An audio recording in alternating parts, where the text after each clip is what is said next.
وإذ يرفع إبراهيم القواعد من البيت وإسماعيل ربنا تقبل منا إنك أنت السميع العليم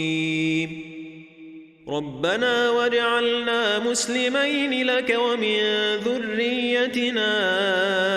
أمة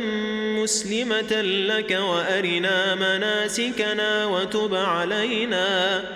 إنك أنت التواب الرحيم ربنا وابعث فيهم رسولا منهم يتلو عليهم آياتك ويعلمهم الكتاب والحكمة ويزكيهم إنك أنت العزيز الحكيم ومن يرغب عن ملة إبراهيم إلا من سفه نفسه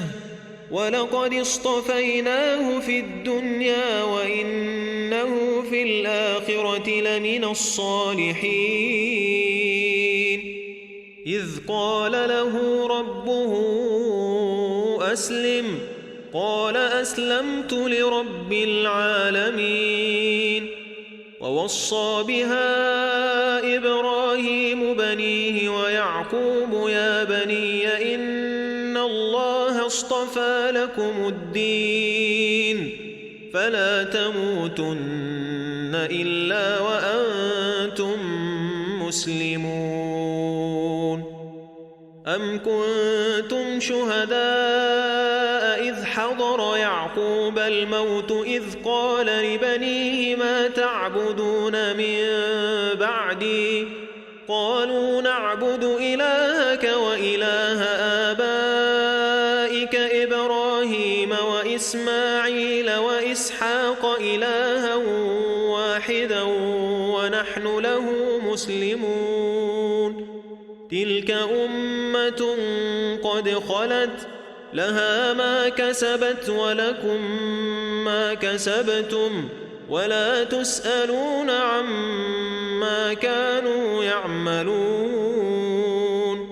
وقالوا كونوا هودا أو نصارى تهتدوا قل بل ملة إبراهيم حنيفا وما كان من المشركين قولوا آمنا بالله وما أنزل إلينا وما أنزل إلى إبراهيم وإسماعيل وإسحاق ويعقوب والأسباط وما أوتي موسى وعيسى وما أوتي النبيون من ربهم لا نفرق بين أحد منهم ونحن له مسلمون فإن آمنوا بمثل ما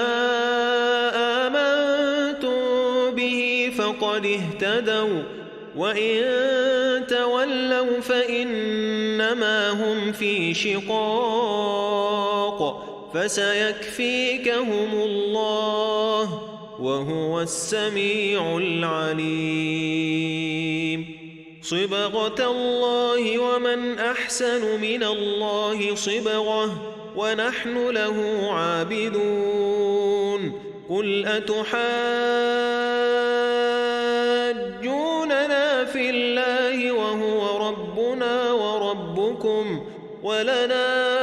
أعمالنا ولكم أعمالكم ونحن له مخلصون أم تقولون إن إبراهيم وإسماعيل وإسحاق ويعقوب والأسباط كانوا هودا أو نصارى قل أأنتم أعلم أم الله ومن أظلم ممن كتم شهادة عنده من الله وما الله بغافل عما تعملون تلك أمة قد خلت لها ما كسبت ولكم ما كسبتم ولا تسألون عما كانوا يعملون.